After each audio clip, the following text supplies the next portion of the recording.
కేటీఆర్ ఒక joker. First వాళ్ళు 10 సంవత్సరాలు పరిపాలించిన తర్వాత వాళ్ళు చేసిన ఆగడాలను, వాళ్ళు చేసిన తప్పిదాలను, వాళ్ళు చేసిన అక్రమాలను కప్పిపుచ్చుకోవడానికి ఆయన ఒక డ్రామా ఆడుతున్నాడు తప్ప ప్రజలకు సేవ చేయాలని దృక్పథం ఉంటే 10 సంవత్సరాలు ఆయన చేసింది ఏంటి? ఎంతమంది రైతులకు న్యాయం చేసినాడు, ఎంతమంది ఉద్యోగాలు ఇచ్చినాడు, చాలా వాగ్దానాలు చేసిండు ఆయన.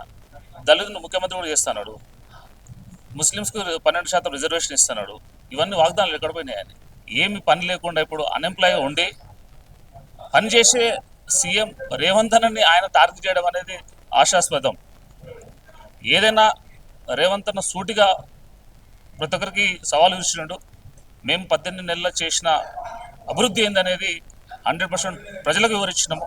రైతు రుణమాఫీ కానివ్వండి, రైతు భరోసా కానివ్వండి, సన్నబియ్యం కానివ్వండి, ఉచిత మనకు బస్సు ప్రయాణం కానివ్వండి, ఇలాంటి చాలా పేదలకు ఉపయోగపడే కార్యక్రమాలు, దాంతోపాటు 200 యూనిట్ కరెంట్ ఫ్రీ అనేది చాలా పథకాలు 18 నెలల్లో చాలా అమలులో చేసినాం. ఇప్పుడు తెలంగాణలో పేద ప్రజలు చాలా ప్రశాంతంగా సుఖంగా ఉన్న టైంలో కేటీఆర్ ఆయన మనుగడ కోసం ఏదో యాక్టివిటీ చేస్తున్నాడు తప్ప దీన్ని మనం సీరియస్ తీసుకోవాల్సిన అవసరం లేదు. కేటీఆర్ వ్యాఖ్యలకు రేవంత్ అన్న సమాధానం చెప్పాల్సిన అవసరం లేదు. వాళ్ళ డాడీని రెడీగా ఉండమన్నాడు. ఫామ్ హౌస్ నుంచి బయటకు వచ్చిన తర్వాత అసెంబ్లీలో సమాధానం చెప్తాడు.